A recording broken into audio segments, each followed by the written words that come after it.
णम्यूणवढ्ढमाणं परुमप्पाणं जिणं शुद्धेन वोच्छामि रयणसारं सायारणयार्धं मीणम्। बोलिए श्री खजाराट संभवनाथ भगवान की जय। आचार्य श्री कुंद कुंद स्वामी की जय। हम सभी बड़े सौभाग्यशाली हैं जो हमें आचार्य कुंद कुंद स्वामी का महान ग्रंथ रयण सार के अध्ययन का अवसर मिल रहा है। हम सभी प्रतिदिन रयण सार की इन गाथाओं के एक एक शब्द को समझने का प्रयास प्राकृत भाषा की दृष्टि से कर रहे हैं।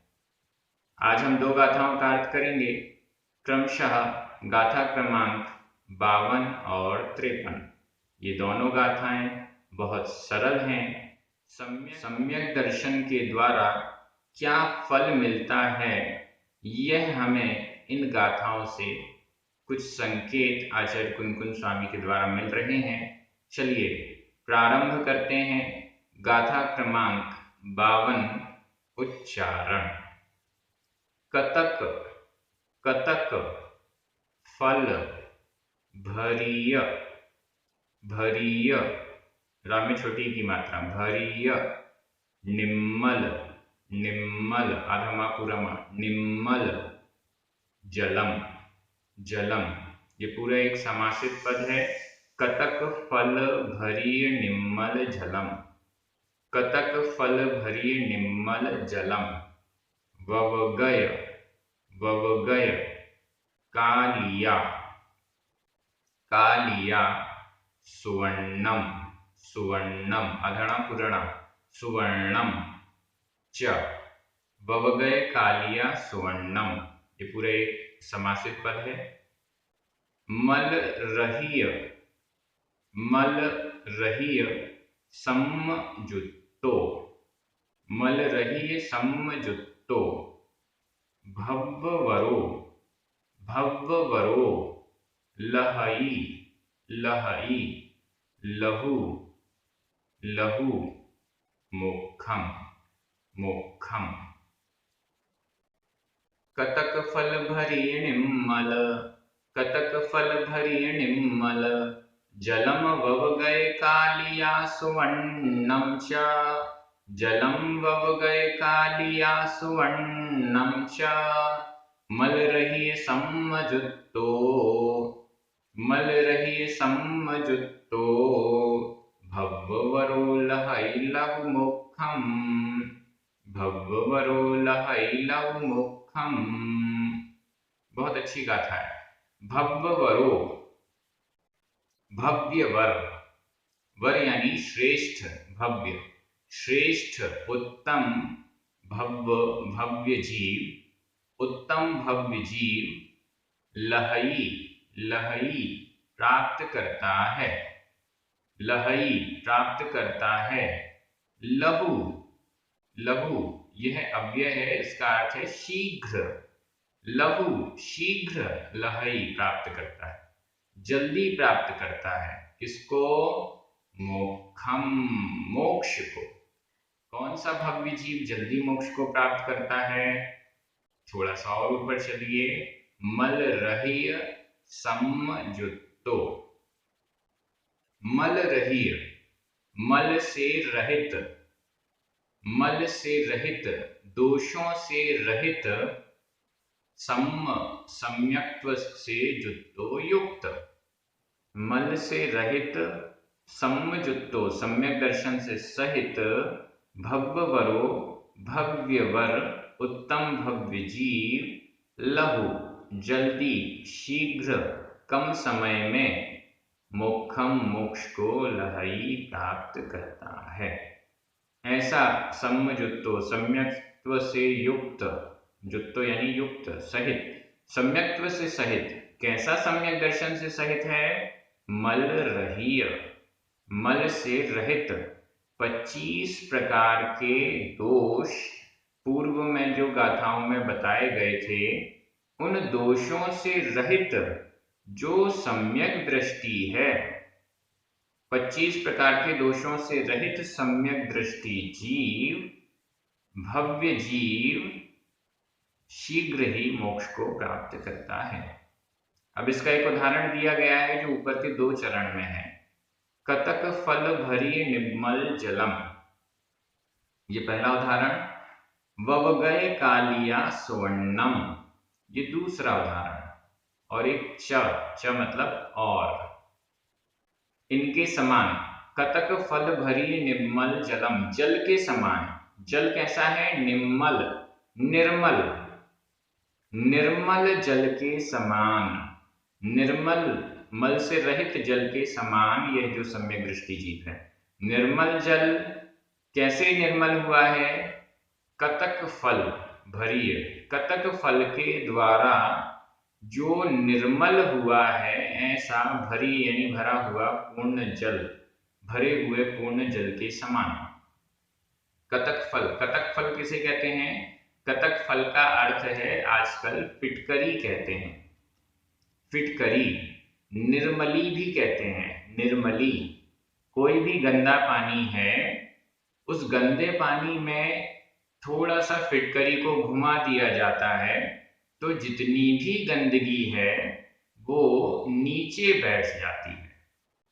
हमारे पास कोई पानी है, हमने कुएं से पानी निकाला, कुएं में थोड़ी सी गंदगी थी, धूल मिट्टी थी या कुछ भी गंदगी थी। उस गंदगी वाले पानी में हमने थोड़ी सी देर फिटकरी को घुमा दिया, बस फिटकरी को घुमाना बस है। इतने में जो गंदगी है वो अपने आप नीचे तल में जाकर बैठ जाती है। वैसे ही ऐसा यह निर्मल जल, अब ये जो गंदगी है वो नीचे बैठ गई तो इससे जल निर्मल हो गया। ऐसा भरा हुआ, भरी, भरी का अर्थ है भरा हुआ, भरा हुआ निर्मल जल के समान जो मल से रहित और सम्यक से सहित है, ऐसा भव्य वर शीघ्र मोक्ष जाता है, शीघ्र मोक्ष को प्राप्त करता है।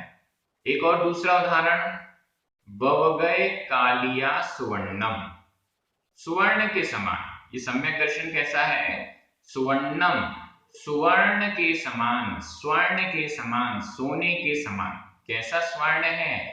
ववगय कालिया, जिसकी कालिया, जिसकी कालिमा, ववगय व्यपगत, दूर हो गई है, दूर हुई जिसकी कालिमा, ऐसा सुवर्णम, ऐसा स्वर्ण। अगर किसी खदान से सोने का पत्थर निकलता है, स्वर्ण पाषाण निकलता है, उस स्वर्ण पाषाण में बहुत सारी किट, कालिमा, पत्थर के अंश, वो सब मिक्स रहते हैं। अब जब तक उसको शुद्ध ना किया जाए तब तक उस स्वर्ण का कोई मोल नहीं माना जाता है। तो उसे तपाया जाता है, पूरी प्रोसेस की जाती है और उसकी पूरी किट कालिमा को अलग किया जाता है, तब जाकर वह शुद्ध स्वर्ण बनकर निर्मित होता है। ऐसा ववगय कालिया स्वर्णम, दूर हो गई है कालिमा जिसकी ऐसे स्वर्ण के समान मल रहित सम्यक से जो युक्त है, वह भव्य वर, उत्तम भव्य जीव लहु शीघ्र ही मोक्ष को लहाई प्राप्त करता है। गाथा का अर्थ आपको क्लियर हो गया होगा। सम्यक दर्शन की 2 उपमाएं दी गई हैं, निर्मल जल और कालिमा से रहित स्वर्ण, ऐसा वह सम्यक दर्शन। सम्यक दर्शन को जिसने प्राप्त किया है और मल रहित 25 दोषों से रहित शुद्ध सम्यक दृष्टि जीव जो है, वह निश्चित अनंत संसार को नष्ट करके बहुत जल्दी मोक्ष को प्राप्त करता है, ऐसा आचार्य कुंद स्वामी कह रहे हैं। यहाँ पर प्राकृत भाषा की दृष्टि से लहाई प्राप्त करता है, यह वर्तमान काल अन्य पुरुष एक वचन का क्रिया रूप है। इसके अलावा भरीय, ऊपर पहले चरण में भरीय, भरा हुआ, यह भूतकालिक कृदंत का प्रयोग है, भरा हुआ। एक और आया ववगय, दूसरे चरण में ववगय, ववगय व्यपगत अलग हो गया है, नष्ट हो गया है, दूर हो गया। तो यहाँ ववगय यह भी भूतकालिक कृदंत का अनियमित प्रयोग है। भरीय ये तो नियमित प्रयोग है, ववगय यह अनियमित प्रयोग है। और इसके अलावा बाकी सारे शब्द एकदम सरल हैं और आपको समझ में आ रहे हैं। भव्य जीव कौन होता है? जिसमें सम्यक दर्शन, सम्यक ज्ञान और सम्यक चारित्र रूप रत्नत्रय को उत्पन्न करने की योग्यता पाई जाती है, वह भव्य जीव कहलाता है। जिसमें यह योग्यता नहीं होती है वह अभव्य जीव कहलाता है। ऐसा हमें समझना चाहिए। 25 दोषों की चर्चा पहले हो चुकी है। इन दोषों से, इन मल से रहित जो सम्यक दृष्टि जीव है वह शीघ्र मोक्ष को प्राप्त करता है। हम सभी का लक्ष्य भी मोक्ष प्राप्ति ही होनी चाहिए। कल की गाथा में स्पष्ट किया गया था कि जो भी धार्मिक क्रिया मोक्ष के निमित्त से की जाएगी वह कल्याणकारी होगी। हम कोई भी धार्मिक क्रिया करते हैं, अगर वो मोक्ष के निमित्त नहीं है तो हमें वैसा फल नहीं मिल पाता। बल्कि यूं कहें, यहाँ पर जो मल रही शब्द है वो ये स्पष्ट कर रहा है कि मोक्ष के निमित्त यदि हम यह कार्य नहीं कर रहे हैं तो वो मल से सहित हो जाएगा, दोषों से सहित हो जाएगा। और यदि मोक्ष के निमित्त कर रहे हैं तो उसमें फिर निर्दोषता आएगी। ऐसा हमें समझना चाहिए। तो इस दृष्टि से ये गाथा कंप्लीट हो गई है, इसका अर्थ भी आपको क्लियर हो चुका है। आज का प्रश्न ये है कि आप अपने आप को भव्य मानते हैं या नहीं? आपको क्या लगता है, आप भव्य हैं या नहीं हैं? ये आपको लिखना है। आप कमेंट बॉक्स में YouTube पर जाकर जरूर लिखिएगा। बस इतना लिखिएगा, मैं भव्य हूँ। ऐसा मुझे लगता है कि मैं भव्य हूँ। और क्यों हैं भव्य, उसका भी कारण यदि आपको ऐसा कुछ मन में लगता हो तो वह भी जरूर लिखिएगा। चलिए अब हम अगली गाथा में चलते हैं। गाथा क्रमांक 53, उच्चारण। पुव्व, पुव्व आधा वा पूरा वा, पुव्व ठियम आधा ट ठ, पुव्वठियम, पुव्वठियम। खवई, खवई। कम्मम, कम्मम आधा मा पूरा मा, कम्मम। पैसदु, पैसदु। णो, णो। देई, देई। अहिणवम, अहिणवम। कम्मम, कम्मम। इह पर लोय, इह पर लोय महप्पम। ये पूरा एक शब्द हो गया। इह पर लोय महप्पम आधा पा पूरा पा, इह पर लोय महप्पम। देई, देई।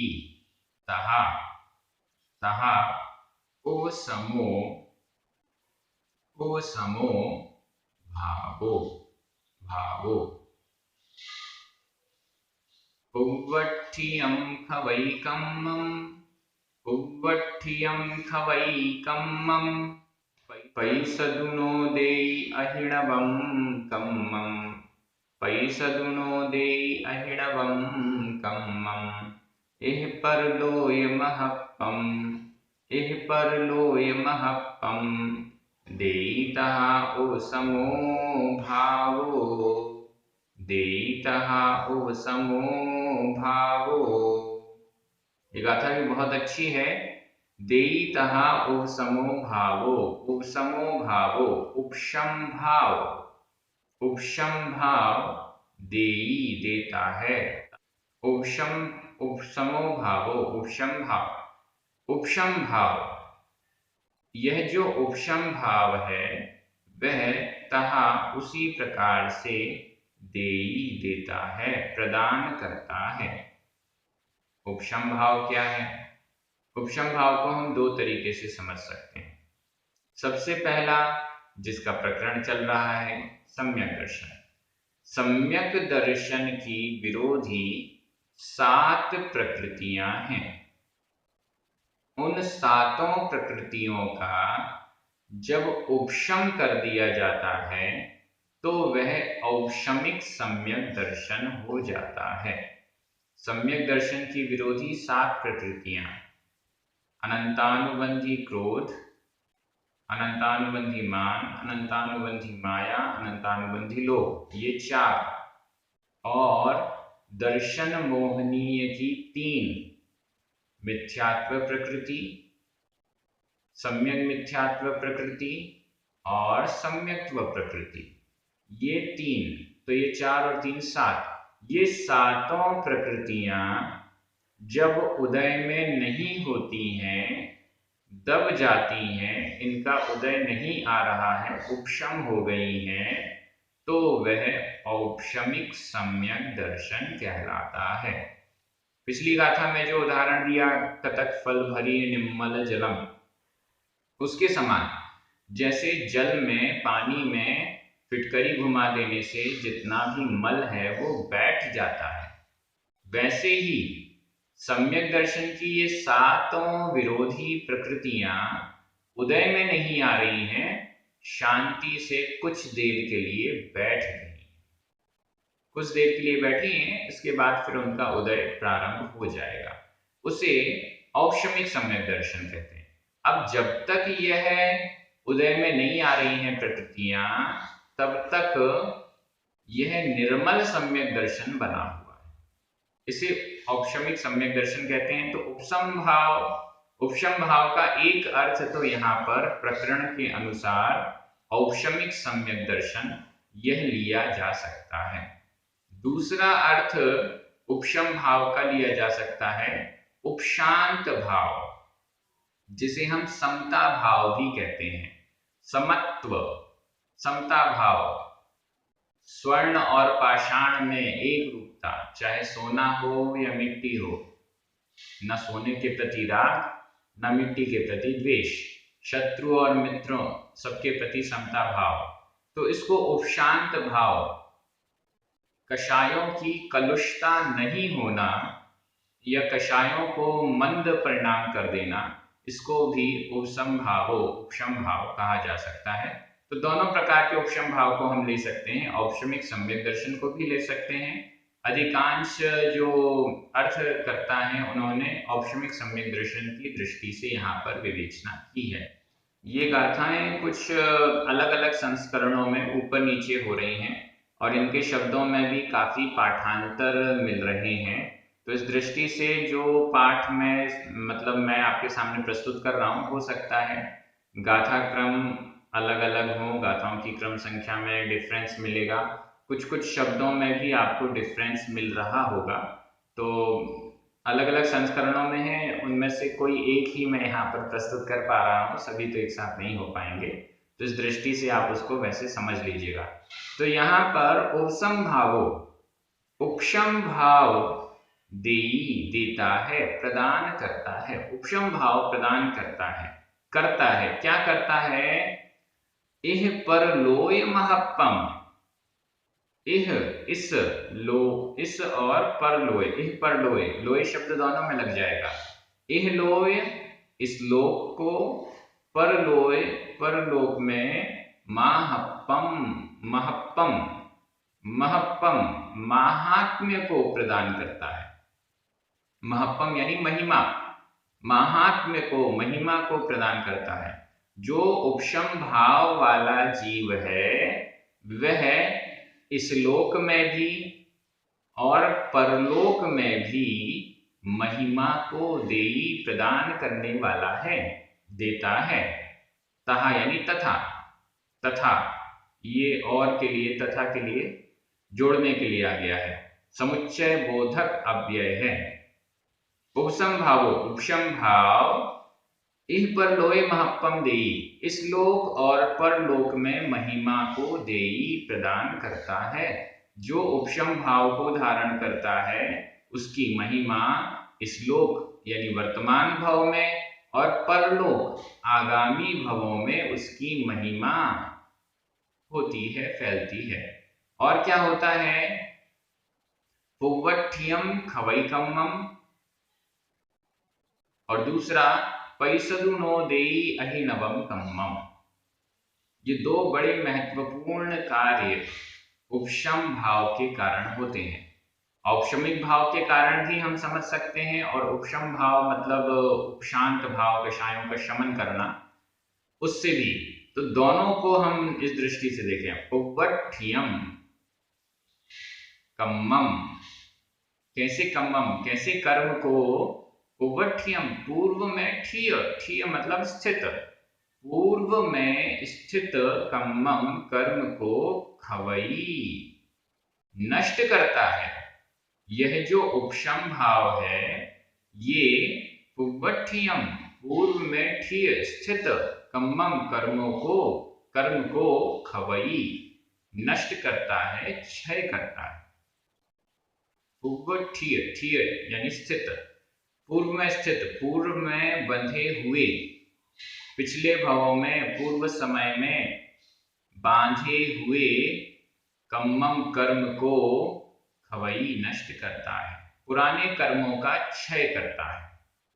और पैसदु नो देई अहिनवम कम्मम, अहिनवम कम्मम, अहिनवम अभिनव, अभिनव अभिनव नए कम्मम कर्म, अभिनव कर्म को, नए कर्म को पैसदु नो देई, पैसदु नो देई आने नहीं देता है, प्रवेश नहीं होने देता।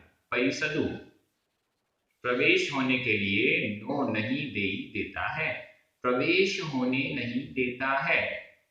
पुराने कर्मों को तो नष्ट करता है, उपशम भाव की बड़ी महिमा है, पुराने कर्मों को तो नष्ट करता है, और नए कर्मों को, अहिनवम नए कर्मों को आने नहीं देता है।